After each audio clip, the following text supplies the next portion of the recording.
All right, so good to see everybody here this morning. Thank you for choosing our panel out of all the options you had today.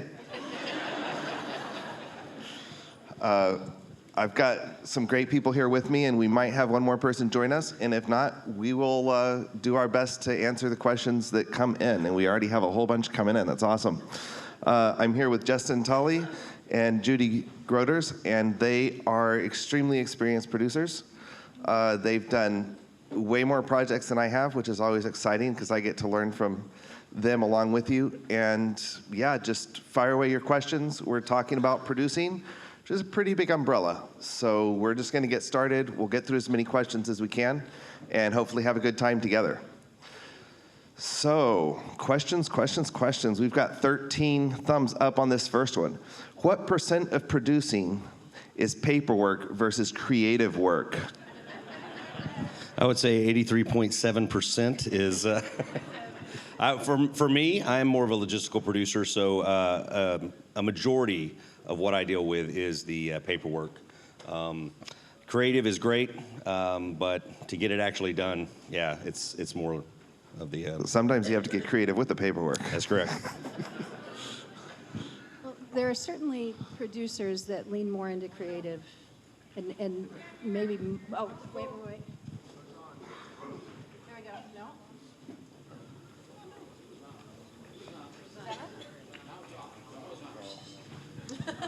And again.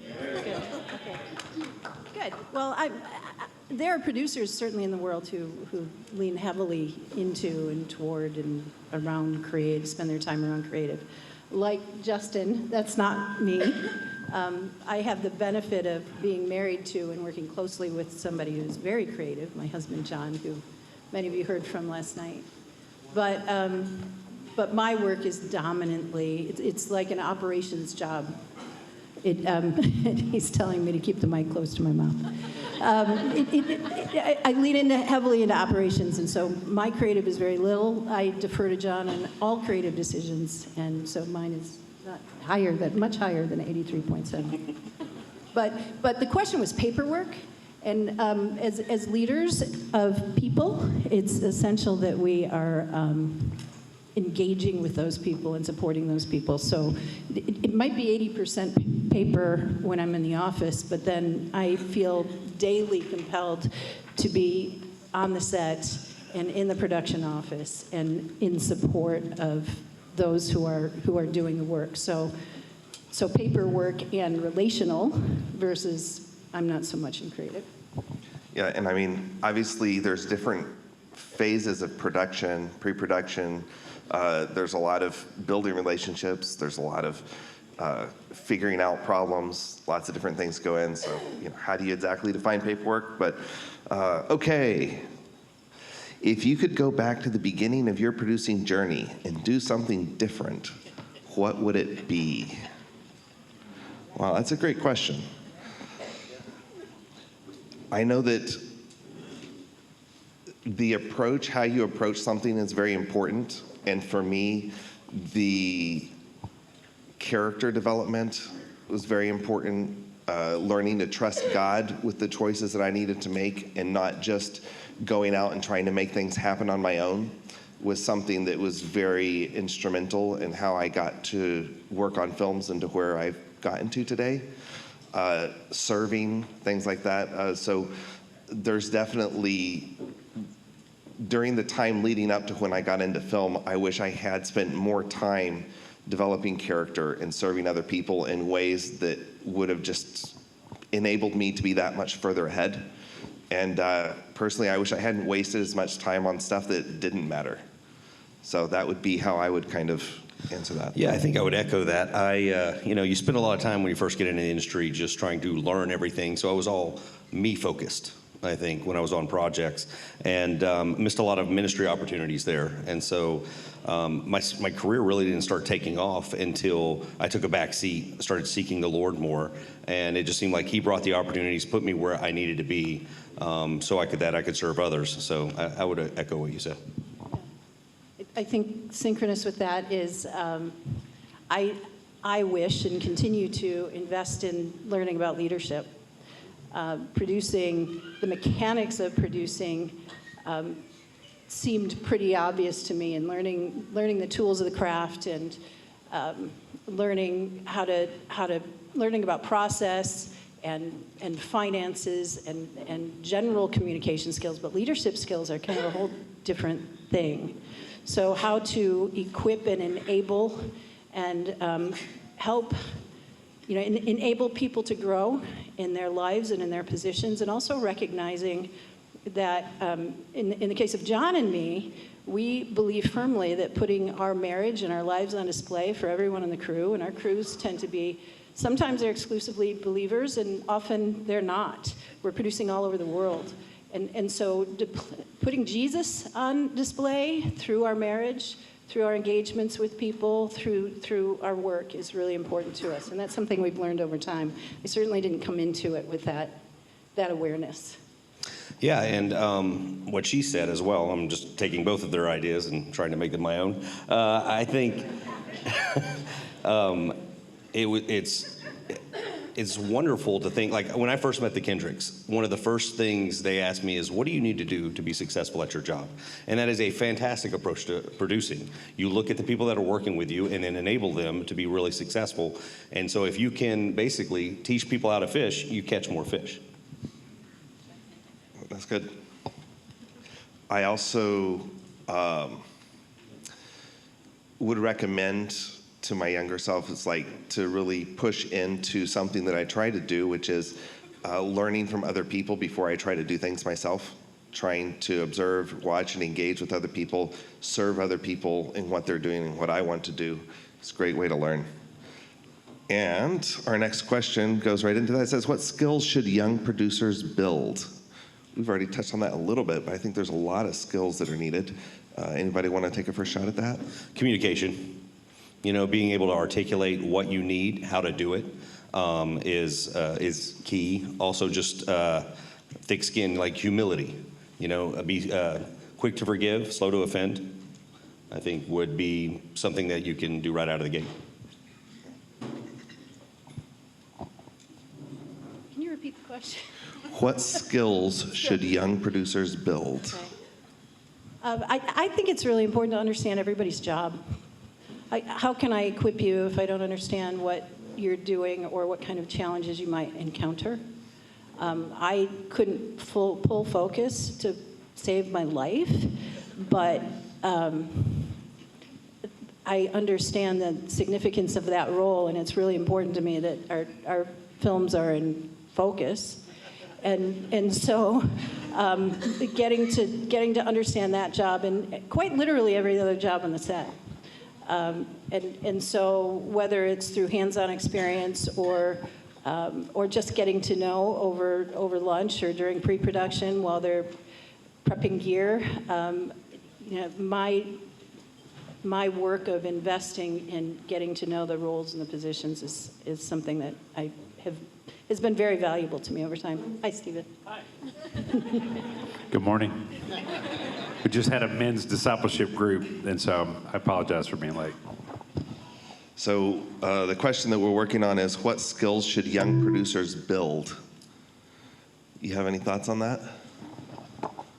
Humble yourself before the Lord and serve. I would say you need to be willing to ask, seek, and knock. You're praying a lot. You're going to have to ask a lot of people to help you. In order to recruit all those names that are in your credits, because you're going to have some no's, I'm not available. But I would say you have to be shameless in praying and then saying, what I say to people is, if I believe a project is God's will, is I'll call them and I'll say, hey, and they're always going to be busy. God always chooses busy people because they're being faithful where they are and they're working hard where they are. He's not finding lazy people to recruit. So you're going to be recruiting people that are already busy working on other things. Those are the people you're going for. And so you're going to say, hey, I know you're busy. It's the beginning of the conversation. But we've got a project this coming fall, and here's what it is. Would you get with your spouse, or if you're single, get with just you and Jesus, and would you pray about coming and helping us on this project? And then I just leave it with them, and I'll let the Lord work on them. But I have that same conversation a bazillion times.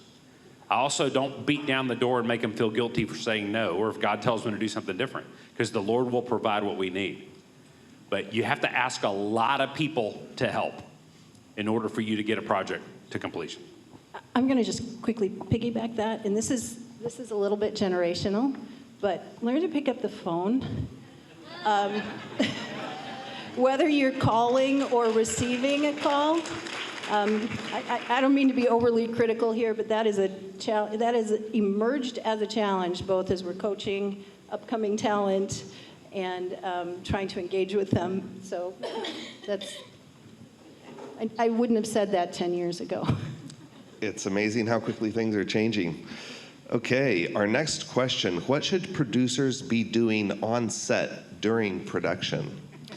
I think there's a lot of things, a lot of minutes during the day. So first, you look for potential problems. You're constantly surveying, thinking what could slow us down, what could derail us, and then just walking around, chatting with your crew, finding out what their morale is, finding out what their needs may be. Everyone on that film wants that film to be as good as it possibly can, because their name's going on it.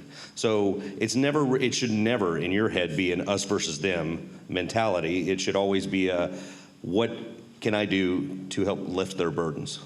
So, and if you've done your job well in prep, usually the on-set stuff, you have time. If you haven't done a good job during prep, then you're walking around putting out fires constantly. And fires happen even when you're very prepared. So the more you can do during prep, when you're actually on set and you're physically in production, the more that you can serve your crew. I really, again, to piggyback that, the preparation is key to that. And kind of if my preparation is as good as it can be, and we've been able to recruit a really competent crew, the strongest evidence of that is when people wander up to me and say, it's so nice that you get to travel with your husband when he's working. and that happens a lot. So when we're in a small, less skilled crew, I could be sweating, and certainly I'm always within reach as a backstop. But if things are going very well, I might even wander down the street to a coffee shop and start working on the next project. But the walkie's always there, and everybody on the crew knows I'm a backstop within reach. I didn't know what a producer was when we started working on Facing the Giants, and I was the producer. And so I was like, all right, I get to be the producer. What is that?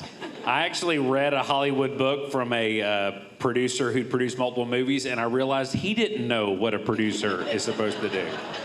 So basically, a producer is a get-it-done leader who helps a project from beginning to get completed, hopefully on time, under budget, with excellence. So getting things done, moving the football down the field, whether you end up doing the work, or you get volunteers to do the work, or you hire somebody to do the work, that's a producer's got to get things done. So when you have no money, you're recruiting volunteers and you're doing the work yourself. As projects progress and more money comes in, you can start hiring people and paying them what they deserve to be paid in order to get that job done. But whatever you don't equip and delegate, it's going to end up falling on your shoulders. So my dad was an excellent leader, and he taught me. He ran a Christian school with multiple campuses. And what he said is, I delegate everything. I train up and delegate everything from beginning to end to other people. And then he focuses in on serving the people that he's leading, making sure they have the direction, the resources, and then he puts out the fires they cannot put out, which is what Moses' father-in-law trained him to do. He's burning himself out. And he says, you got to train up, delegate, and then you handle the things they can't handle. So what I do is I recruit really, really good leaders, like those two guys right there, they're like my first calls when I'm working on movies. And I'm like, would you please, David Cook, please, I know you're busy, but would you come in? And I ask these guys if they'll come help me. And then you delegate everything away. And then I focus in on loving on Justin and David, serving them, their families, taking really good care. Don't get in their way. Don't micromanage your team. Early on, I micromanaged people. I would delegate things to them, and then I'd be like, well, that's not the way I want to do it. Here, let me do that for you, like that. And then they're like, I'm not even needed, you know? So you got to trust them, support them, encourage them, coach them along, and then you put out the fires that they can't put out. This is so much fun. So one of the things I've noticed, and we know this, but it bears repeating, leaders set the tone for everybody else on the crew. So as a producer, when you're on set or off set or anywhere else, from pre-production all the way through, you're helping set the tone along with the rest of the leadership team, and that's going to affect how everybody interacts, how their experience goes, all these different pieces. So just a reminder that you want to be an encourager. Like, all of these things we've been talking about are encouraging and doing these things, but just remember, you're setting the tone for the whole rest of your team. Let me mention one thing, David. I know the original question was, what are you going to be doing on set? So walking around, it says in Proverbs, be diligent to know the state of your flocks, and then shepherd them well and look well to them. Be diligent to know their state. So I spend a lot of time during productions walking around from department to department saying, how are you? How are things going? And they may say, my hotel room has cat pee on the carpet, which we had on War Room. And I'm like, yeah. And I'm like, okay. And I quickly jump on that to try to help this person. That's a private need for them, but I want to take good care of them because you're on our team. And they may say, so-and-so is sick on our team. I may find out, not from one of my producer heads, they may not know. I may find out from a PA what's going on. But to quickly, as the Lord drops the flaming monkey in your lap of the day, you're like, oh, I was not expecting this, that you respond with prayer and kindness and you jump on it and you start solving problems. But just walking around, how you doing? Thank you for being here. How can I pray for you? You're just serving people as if you're the servant, because you are a servant. That's how Jesus operated. He served his disciples. He served the people that he was leading. So walking around and just asking, how you doing? How can I pray for you? Is there anything I can do for you? It's constantly coming out of my mouth all day long on set. Okay, next question. Can you explain the difference between executive producers and associate? Is one a manager and the other a funder? Your executive producers are typically from the distribution company, will slap on some titles, or they're funding, or they unlocked a door to funding. Your associate producers are typically somebody that's helped unlock a door that you couldn't get to, like maybe either with locations or a cast member or some product placement or something like that. It's more of a very large thank you credit to somebody that you probably couldn't have made your movie without. Well put. All right, next question. How do you come by funds for producing movies? That's proprietary information, and Well I don't put. appreciate the tone of that question. I can tell you, you start out by praying and making sure that you have the right project. And if you have the right project, then you start praying that God will provide the resources you need for that. And so much of this is relational. And so you're going to be making connections with the right people, and they may not be the person that funds your movie, but they may be able to help you make that next connection to the person who can. And if nobody wants to fund your movie, you need to go back and work on your story some more or come up with a different story. So that's just a baseline. That's one of the ways we know something is God's will, is because as we're asking, seeking, and knocking, we're praying, we're gathering information, we're asking for help. If the Lord is in it, he will open the door. There's the permission. He will send the resources. There's the provision. And then he'll give us a peace, Colossians 3:15. And those three things, permission, provision, and peace, help us to know, make a movie about prayer as opposed to this dumb idea you have about time travel. When the Lord is in it, he opens that door. So if he does not send the provision, just like David said, it either means not now or not ever. John and I talk often in terms of headwinds and tailwinds.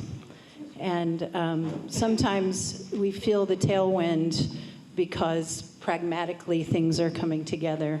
Sometimes it's a feeling that comes from the Holy Spirit.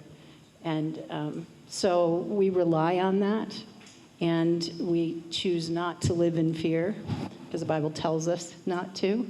And so if we're feeling the tailwind, but the pragmatics aren't falling into place, but the Holy Spirit's telling us move forward, we leap. I would say your faithfulness on the small things will give you favor and open doors on the next things. So it was being faithful with tiny little shorts that caused people to say, if you can produce this 10-minute short that is so powerful and life-changing, I'm willing to invest in a feature film. But people are going to be looking in your rearview mirror to see, are you being faithful with what you've already been entrusted with?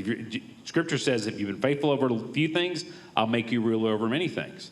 And so steward well the $100 that you have, whatever it is, and let God bless that and use that to open the next door for you and then the next door. And so every project for us, the $20,000, which felt like 20 million, for Flywheel, but we had to pray in that money and steward it well, and it turned into a theatrical movie that was changing lives.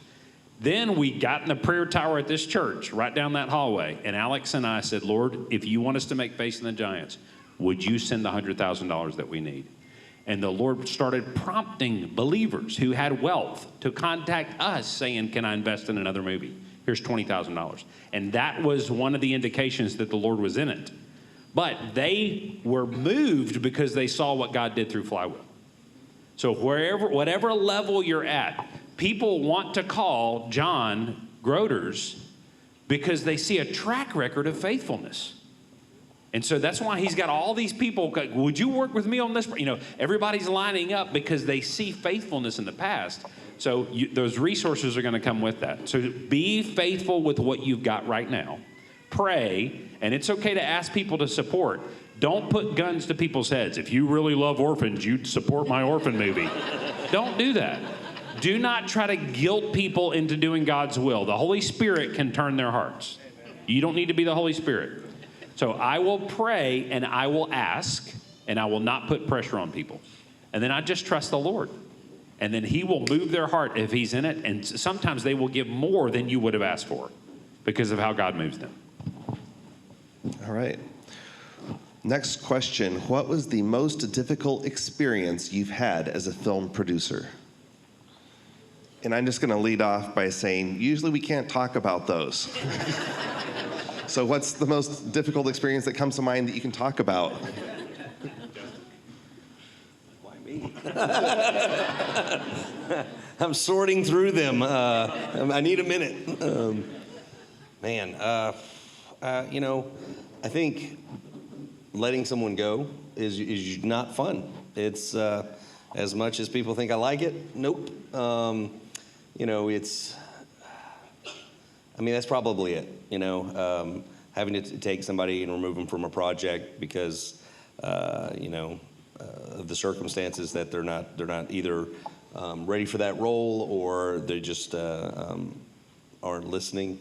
I think that's a difficult experience. Actually, probably that I can't talk about, one of the most difficult experiences I've had on a film. I remember calling Steven about this.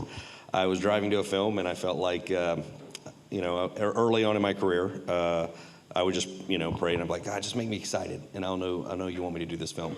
And so I started, and I would kind of like, well, he didn't give me a no. That was kind of how I led. I was like, hey, you didn't give me a no. I'm driving towards this film. So one day I'm driving towards this film and I felt like the Holy Spirit told me, he was like, what are you doing? And I'm like, I'm going to go make this Christian movie. And he was like, I didn't tell you to do that. And so I'm driving, and then I go pale. I'm like, oh no. I'm like halfway there. It's, like a 6-hour trip. And I call Steven and I was like, hey, so I'm heading to this movie and I don't know if God wants me to work on it now. And he was like, well, one of two things are going to happen. Either you're going to go there and have a really uncomfortable conversation and it's not going to be fun and you're going to leave the project, or God will remove you from the project. And number one's way better. And so I went there and I spoke to the lady that had called me and I was like, listen, I ran ahead of God on this. And I'm not saying you're not supposed to make your film, but I'm just saying that I don't think he wants me on it. So either he's got somebody else for you, or, I'm not, again, you pray, you seek, but I'm not supposed to be here. And it was very uncomfortable. And, she, was crying, and I was praying for her, and I left. But you know what? When I left, I had a peace. I felt like God was like, well done. But yeah, that was very uncomfortable during the time. Another thing that's challenging when you're producing is the things that you can't control. It doesn't need to be challenging in that we all know in our heads that we need to trust God, but it doesn't make it easy in the moment. You have to make hard decisions. You don't have a lot of time. Weather can come in. Any number of things can happen. A lead actor can get sick. So those are definitely challenging times that come to mind as well. But it's opportunities to see God shine. And what I remind myself of when I'm in a difficult situation that I don't have an answer to, it's that God is not surprised by the situation I'm in. So he has a solution, and I just have to find it. And that at least allows me to change from can we do something to what can we do in the situation. I would say that making movies is extremely difficult, and people watch movies. That's not extremely difficult. To sit in a cushioned chair in an air-conditioned theater with popcorn in your lap and enjoy the finished product. You're like, I want to do this one day. You don't want to do that, because climbing Mount Everest is extremely difficult. And so I tell people when we're recruiting them and recruiting volunteers, I'm like, you're imagining this as like going on vacation with friends, and we want this to be a pleasant experience for you. You need to be thinking, I'm going to war. Because in war, you're separated from your family, you're awake at weird hours, you're moving heavy gear and equipment, and somebody's trying to kill you. Okay? And so that's kind of like what production's like, okay? Because the devil hates us. So we tell people we have spiritual warfare on all of our movies. As soon as we try to make a movie about discipleship, here's what happens. Your marriage will suddenly go under attack right before you show up on set, and you'll wonder what is happening. You might get weird illnesses that have just shown up at the most inopportune times. People who usually are friends start fussing and fighting. Weather changes can happen. There's just, I could list, you say most difficult. I'm like, well, which category? We've had health issues that were difficult, weather issues, budget issues, diva actors and actresses who think they're more important than everybody else, and you have big egos and incredible insecurity, together in these people, and trying to work with them and love them and help them do a good job and deal with all of their issues. And there's a big whole swarm of things. In Courageous was a difficult movie to make because of how hot it was and how many people were involved.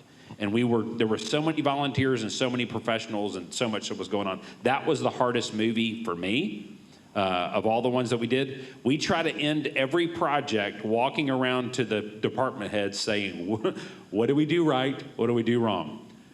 How can we do better next time? And I'm taking notes, and I'm going to use that to change the next project, what we work on, so hopefully we can lower the stress level. But just know, it is like going to war, and you need to be prayed up, rested up, geared up, and plan for margin. Have extra money. Justin is so good at adding contingency money in our budget just in case, because you may need it. And then David is really good on thinking through the logistics of schedules and people and resources. And sometimes we'll sit down with David and we're like, okay, here are the options. David's like, if we do this, here's how much it's going to cost us. Here's what it's going to do to your crew. And here's what it's going to do to the schedule. If we do B, here's how much. And when he lays all that out, we're like, you're brilliant. You're a genius like that. But it's clear we need to do C of all these options based upon all the calculations and all the prayer that we've done into this. But you got to plan on margin.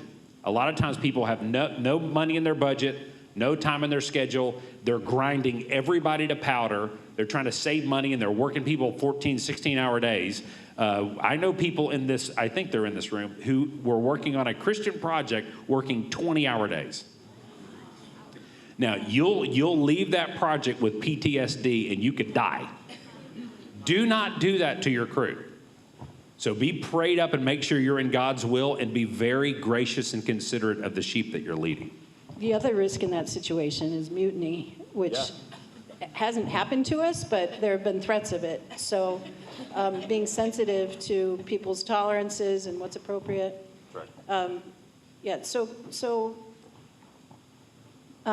example I'm going to share is if you went to John's Directing 201 yesterday, you heard him preach about preparation.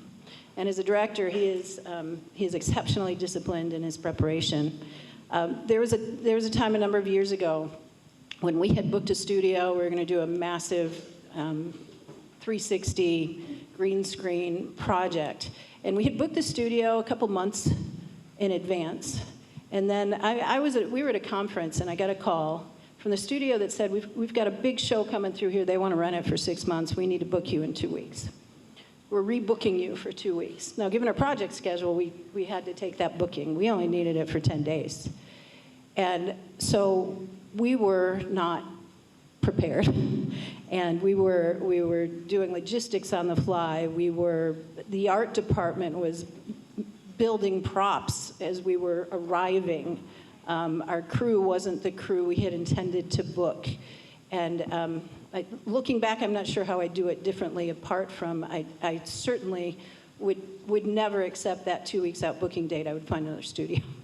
I would do something different. But that lack of preparedness was difficult for everybody. And I've never worked in a space, and everybody knew we were prepared, and everybody was critical of our production. And now the end product, it worked out. We got it done, but those 10 days were hard, I think, literally for every single person on set. It was a hard stretch there, and a great learning experience. All right. The next question, what is the best way to get into producing? I think for me, it was, I wasn't good at anything else. No, I had a ton of jobs before that. You look for all the jobs that will make everybody's jobs easier, like things that, people don't like doing. You get really good at those. And whoever you're working for, work is unto the Lord. And so whoever my immediate boss was coming up, I would deflect all credit, just like I deflect all praise to the Lord. I would defect.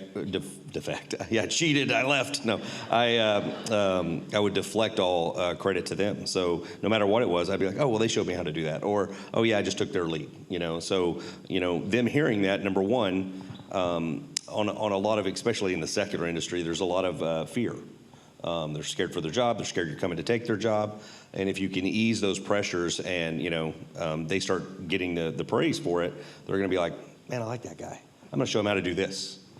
So, don't glory seek. And God just opened those doors.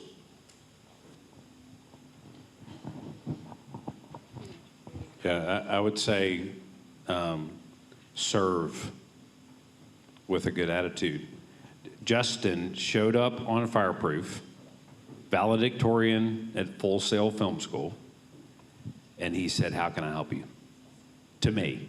And I didn't know that much about filmmaking, so he was my film school. At the same time that he's teaching me about what a call sheet is and production coordinator and locate, all that stuff I didn't know. And Justin shows up. He didn't humiliate me or speak down to me. He said, how can I help you? And then he said, and you don't have to pay me to work on this movie. I'm like, you're a dream. Yeah, So but in what I got from it, like we would be, in the production office till like 11, 12, just, trying to get everything lined up, and he would just stop and just open the word and look at me and be like, hey, look what it says right here.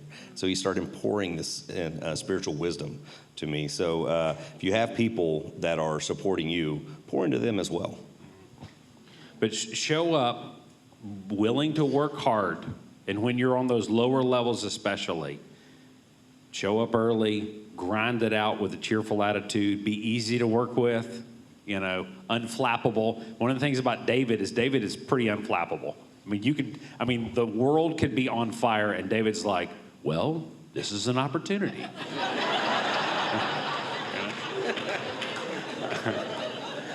And like, that's the guy you want in the boat, not the guy that's like, Jesus, we're dying, you know.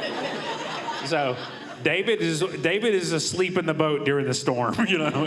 He's one of those kind of guys. And so, but be a pleasant person to be around and show up early. We could tell you, like, as soon as I say Dave Svensson, we're like, here's a guy who shows up and is a fountain from the moment he pulls into the parking lot until he leaves. And he's just like, I'm so grateful to be able to serve you guys and work along with you.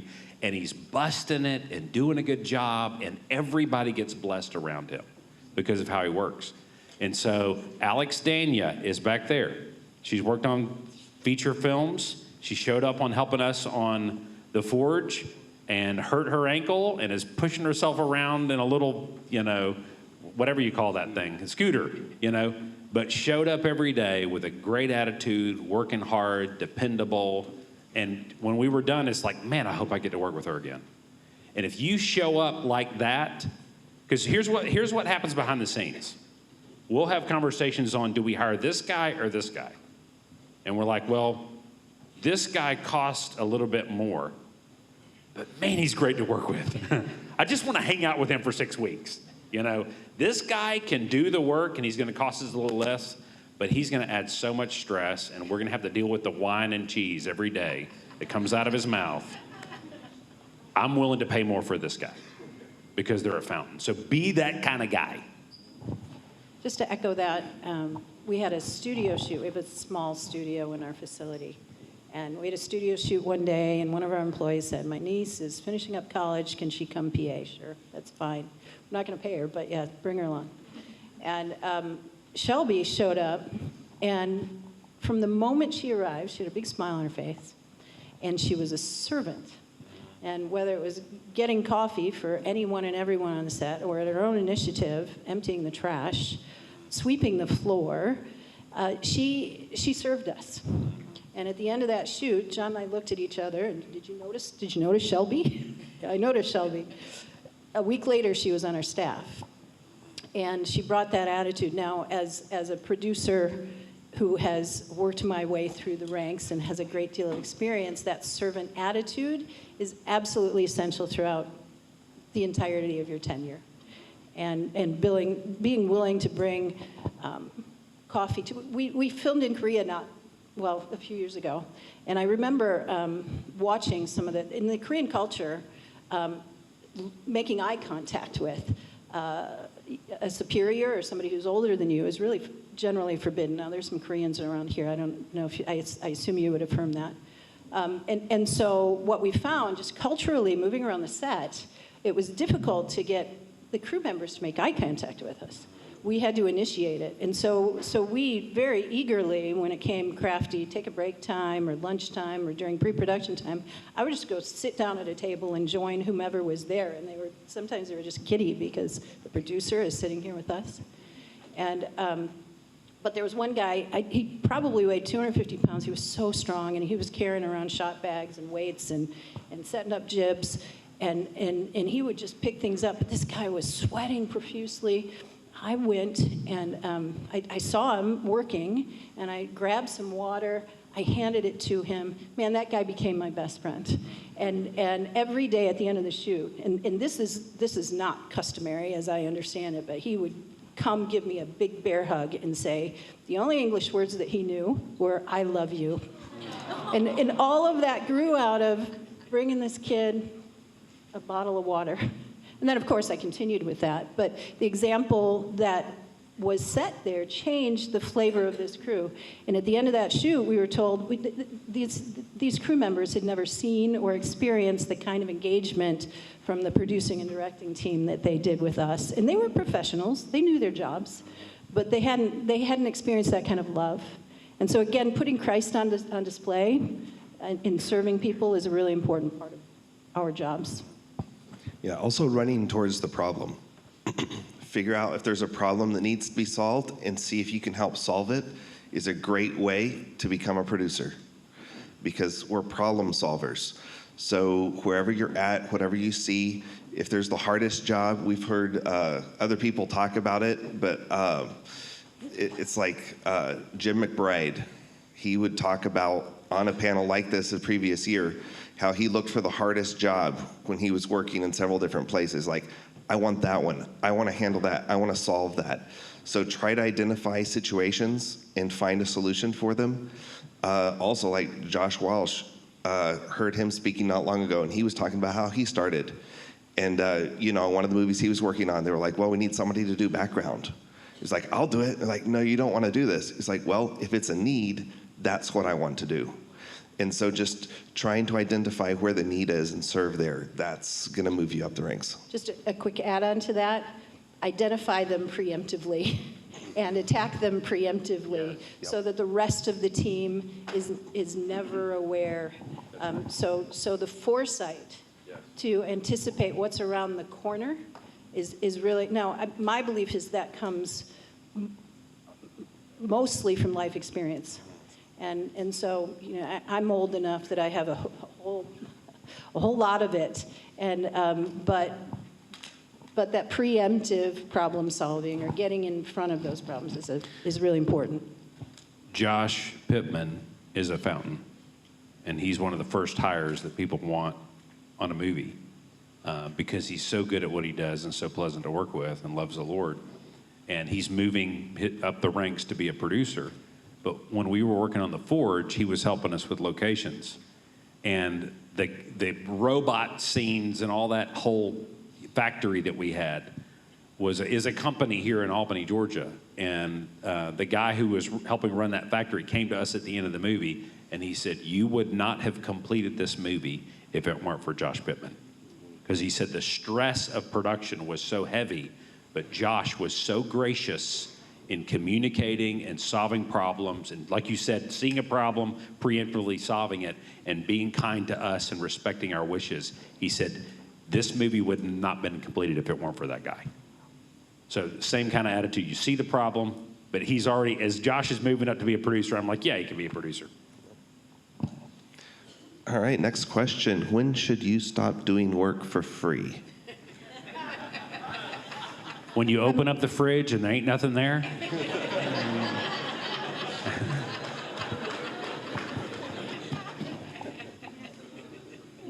The first reason to do it is to gain the experience, the skill, and the mentorship. But we still do work for free. And some of it is because we're working for a cause, but the work I'm referring to is the work to gain the confidence of those with whom we want to engage or become partners with. And so we continue to. I don't see an end to that anytime soon. Yeah, I mean, I would say personal experience, I started working for free, and I don't think there's a problem with that. Let other people find your value instead of trying to assign your own value. Kind of goes along with that, let others praise you and not your own lips. I think once you're valuable and somebody wants to bring you on and they say, hey, can you come work on my movie? You evaluate before God, is that something I'm supposed to work on or not? And if he gives you a yes, then you figure out, hey, what can I be paid or not? But don't make your decision based on the financial. Justin, I'd like to ask you a question, if I can do a lateral in light of all of this. If somebody agrees to a rate and then they show up on set and start saying, I'm not going to work for that rate, I want more, that's not a good thing. That does not look good. But if on the front end, when you're negotiating and they do need to be paid, how do people ask? Like, we could find someone who could do this for free, but what would be the right way to ask on the front end? I think the way where I want to go to bat for somebody, it's when they say, oh yeah, that rate, I could work for that rate, but it would really bless me and my family if it was this. This would bless me and my family, and I wouldn't have to worry about it. And then I look at it as like, man, I'm going to fight for that guy to get that rate, versus, well, I deserve this. I'm not doing it if I deserve this. So those are red flags usually. I mean, I've never, and I want people to know, like, whenever I'm calling with a rate, it's because it's what we have. It's not, I'm not assigning value to you based on the rate that you're given. It's just, hey, it's a low budget film and this is what we have and this is what I can afford. But then when they come back and say something like that, man, I'm going back to the books and looking, where do I have any extra money? How can I take care of this guy and his family? Sometimes we'll have people and they're like, I really want to work on this film, and but I got to pay the bills, or I got to feed my family or whatever. Sometimes it's a situation where they say, if you can handle my lodging and my food, I'm willing to work for minimum wage, or for free. If you can pay me something, that'd be great. But if you can handle my lodging, my food, because there are producers out there that will grind you to powder and pay you nothing, and you can't even feed yourself during the whole time. And that's not right. That's just not good. They're not doing their job. And so I agree, there's times that we work for free because the Lord's meeting our needs some other way, and we can step in and say, I believe in this cause. But if it's a situation where you're young and have nothing, I think it could be appropriate to respectfully say, here's what I need. I do want to work on your project. And then trust the Lord and pray, and the Lord will take care of you. Awesome. Okay, next question. What does the relationship look like between the producer and the director? Do you operate with healthy conflict between yourself and the director? The saying, if there's no tension between us, we're redundant, I think is really legit.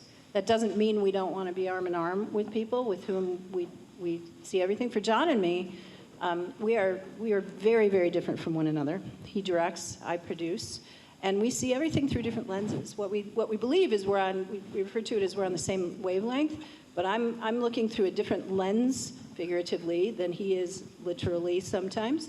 And so if we can reach the same conclusion easily through our varying lenses, that's beautiful. That's great synchronicity. When we don't see the same things, that's when we need to occasionally butt heads, but do it out of sight of the rest of the team, and we work it out.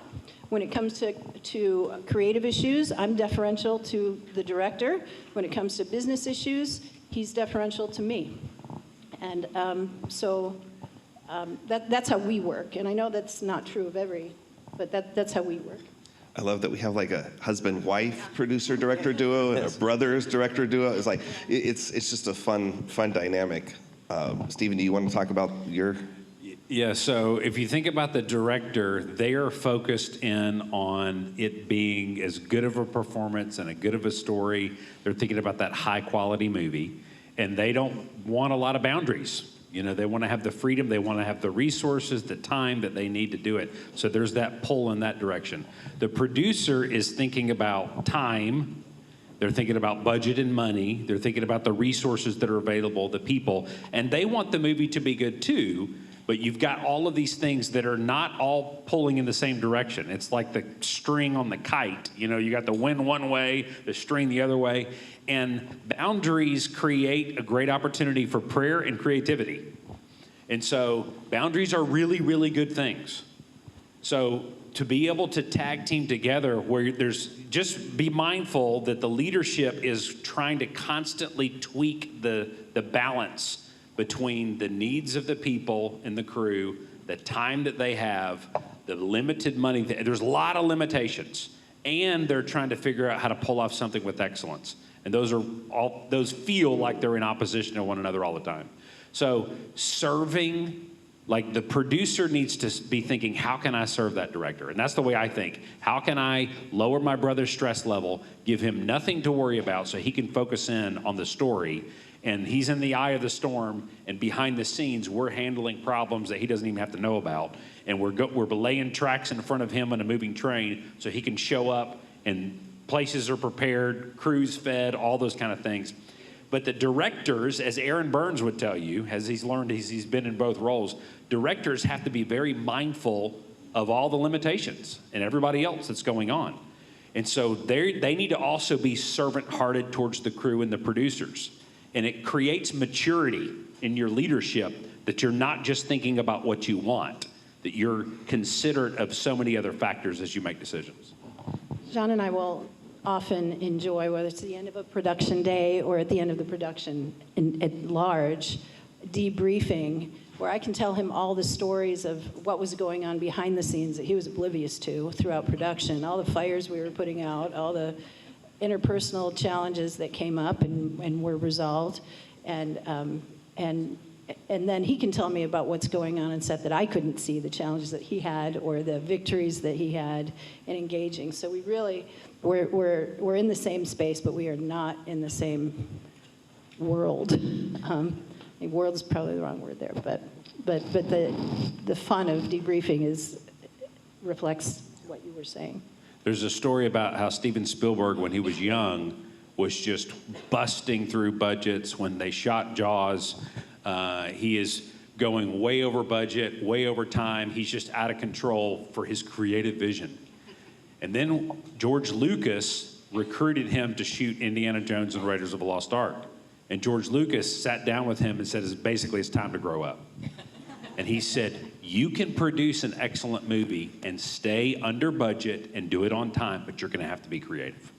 And he put boundaries around Steven Spielberg, and it forced him to think outside of his box. There's a lot of smart blocking in that movie that saved them a ton of time in production, where you'll just see the same camera angle and the actors move around instead of having to flip it around and take more time and shoot the other way and set up for 2 hours. They would just move the actors a lot of times. But it's some of the best work Steven Spielberg has ever done because of those boundaries that were being put upon him, and it forced him to be creative. Awesome. Okay, we're getting close to our time. We'll try to get through a couple more. What are the different types of producers you may need on a project? Creative, logistical, et cetera. Okay. You need producers that add value, whether it's creatively. I've been on some great teams where we had producers that we defined roles for, and that was very important. So we're lifting each other's burden, which was great. So, you just get working producers, problem-solving producers, and problem-solving might be a creative producer as well. They think a little bit outside the box, but I would say I've been on projects as well where there are way too many producers, and there's 2 that are working and 6 that are, enjoying the coffee. I like to think about who's going to complement the team well, because you're trying to build a team. So if you have certain strengths, you're trying to shore up the other areas that you need. So there's a lot of different areas. If you need to figure out all the different areas that need to be covered, there's casting, there's the crew side, there's the budget side, there's all these different areas. If you don't have any money, you're trying to do the best you can with all of that yourself. As you're able to grow your team, you're trying to find people that are going to complement the team to be able to grow that and do a better job. And it's just going to change a little bit project to project. One of the challenges of multiple producers can be who's the decider? How do we make decisions?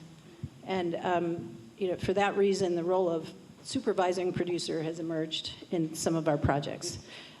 So ultimately, we're trying to raise up people who are capable and competent, and we leave them to solve the problems until the solutions are either not obvious or there's dissension that isn't leading us to a singular place. And so supervising producer can be very passive until that moment comes, and then we step in and say, this is how we're going to move forward. This is all so good, what they're sharing. Because Courageous was so difficult and I was the main producer, when we got to War Room, I was like, I need to build a team, and we work together as a team so nobody implodes. And if I were to get sick or go to the hospital or something were to happen, the team is competent enough to function without me. So I recruited Justin. I recruited Aaron Burns because he had produced other movies by himself and had been imploded under the weight of some of that stuff. Gary Wheeler, who'd also produced other films, and Justin, Aaron, Gary, and I would make decisions as a team. I was the deciding vote if there was opposing opinions.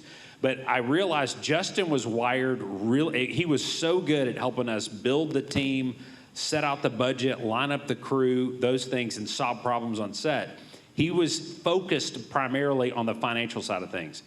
Aaron, I noticed, was good with time when it came to planning out the schedule, do this first, do that first. He was good with casting, So I kind of supported him in that role. Gary knew the area and the region.